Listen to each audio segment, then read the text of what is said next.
all. But other people are tired of hearing about Khashoggi, not because they want to turn a blind eye on the corruption of the Saudi government, but precisely because they don't want to turn a blind eye on it all. I'm sorry, but finding Khashoggi's body in the garden of the Saudi Consul General's home isn't this groundbreaking story for a country that beheaded 48 people in the first 4 months of 2018 and is seeking to behead a woman activist for speaking out against the government. This article is from late August. And the only reason that unprecedented is in that headline is because women usually don't receive the death penalty, apparently. But don't get me wrong, I'm all in favor of capital punishment under specific circumstances. But these are people executed for non-lethal offenses like drug-related crimes. Not to mention Saudi Arabia has Sharia law.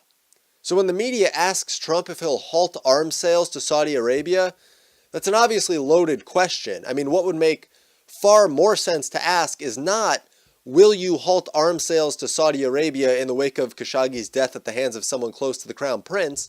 The question should be, why are Western nations legitimizing tyrannous, and by an extension of that, oppressive regimes, such as Saudi Arabia and China? And what do you feel the best solution to all of that is?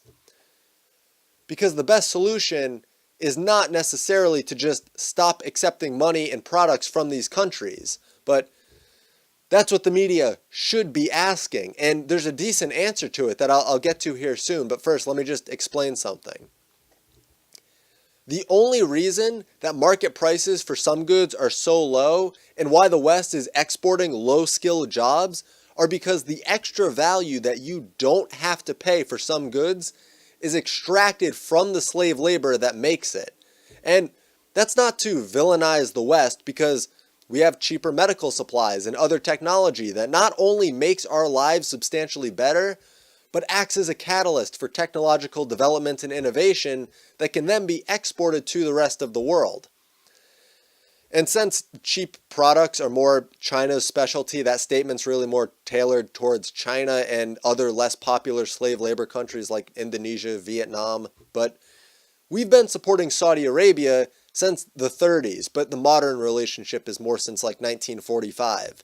And it's because they supply us with oil, and they're a nice strategic partner to have in the region. That is, when they actually act as a partner and not as an enemy. And the advantage for Saudi Arabia in all of this is largely the stability of the West, where they've invested heavily.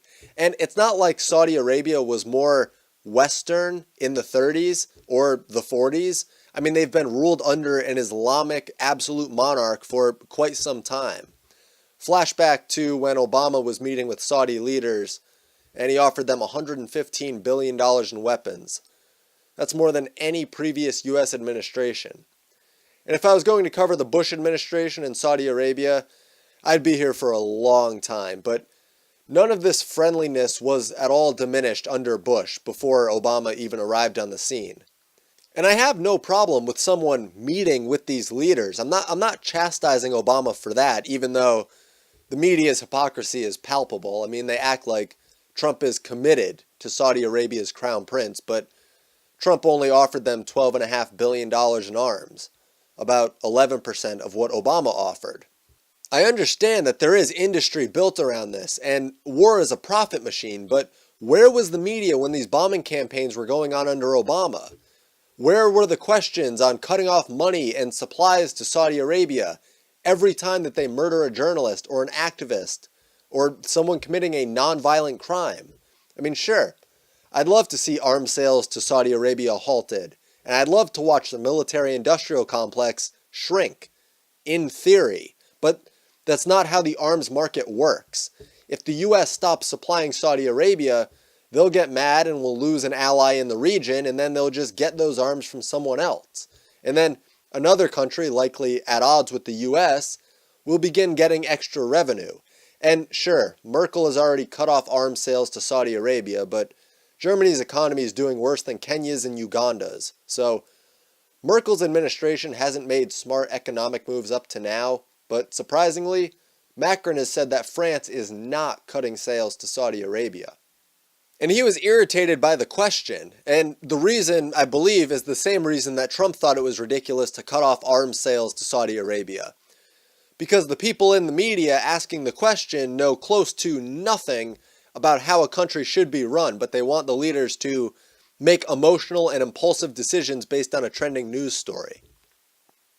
Now, the answer to the question that I posed a little while back about how the West is legitimizing tyrannous and oppressive regimes is that if you were going to try to cut these countries off, you need to make sure that the vacuum in the market is gone.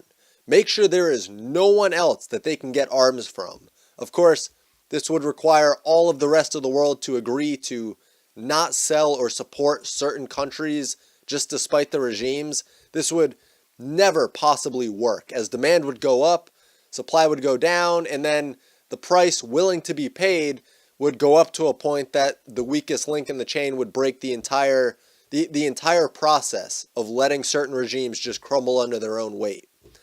All it takes is one country to break the deal and do business with these regimes, and they're suddenly propped up by outside forces. So, what's the pragmatic solution to all of this? Well, maintain peace by being ready for war. You can't guarantee everyone else won't attack you, but you can guarantee that they'll be terrified to do it. That's called strength at home. Refusing to sell arms to some less established or tyrannous regime is okay too, because they likely wouldn't be in power on any time scale large enough to affect your more established country. But refusing to sell arms to an established regime like Saudi Arabia or China or Russia, they'll just get them from somewhere else. I mean, there'll be plenty of places looking to make money by selling arms to a huge military superpower.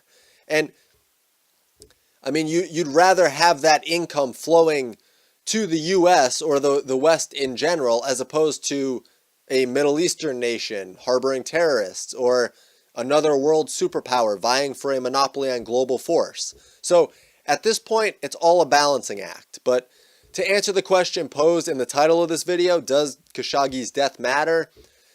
The answer is yes, but only as another name on a long list of those murdered by a corrupt regime using a backwards legal system. I mean, this isn't a news story, which is why I made this video more about the ridiculousness of the media. But the real news story to come out of this is reported over at Liberty Blitzkrieg, which references a few other news articles, and it's titled, U.S. Media Refuses to Inform the Public When Its Commentators and Pundits Are Paid Foreign Agents. He talks about the Washington Post allowing Saudi lobbyists to write opinion pieces, and how Glenn Greenwald exposed mass media regularly inviting on foreign agents to discuss foreign affairs without disclosing they're actually foreign agents. The article also talks about David Rothkopf, who's a foreign agent of the UAE and is written for the Daily Beast and received a platform from MSNBC, PBS, and CNN while receiving $50,000 per month. Greenwald also discusses Dennis Ross, Fran Townsend, Jack Keane, and Al Motor, who all have a financial interest in the Saudi regime. In the Intercept article, Glenn Greenwald notes how these Gulf monarchies and defense contractors are good at getting skilled and proficient people in front of the mass media to push their agenda. I mean, he says if the media was completely honest, there would be no market in the mainstream media for these corrupt nations to push their agenda. The last bit of the article here touches on the Middle East Institute receiving $20 million in 2016 from the UAE to renovate their headquarters. And then $1.25 to $4 million was received between 2016 and 2017 from Saudi interests. Then it gets into Michael Petrozello, who was a member of the Middle East Institute board and took on the kingdom as a client after September 11, 2001. His communications firm also reported $6.3 million in Saudi lobbying money in 2016 and 2017. Petrozello was also one of the organizers of a Saudi campaign to trick veterans into opposing a bill that would otherwise allow 9/11 victim families to sue the Saudis for their well-documented connection to the 9/11 terrorist attacks. So you have the media saying, why won't Trump and Macron cut off these arms deals with Saudi Arabia? But they turn a blind eye on other media personnel. And it might not even be purposefully done, but arms sales to Saudi Arabia are the low-hanging fruit in all of this. I mean, a lot of these major outlets don't have to look beyond their own staff to find Saudi money that they could cut. But will they? I doubt it. And I also think that some of the push to get Trump to split ties with Saudi Arabia is to make the U.S. job market look worse right before midterms, or at least be projected to look worse. I mean, losing out on millions in revenue will mean that some defense contractors aren't producing as much, so their workforce can be decreased. So that's all for this video. I hope that you found it informative and helpful. Patreon, donation, and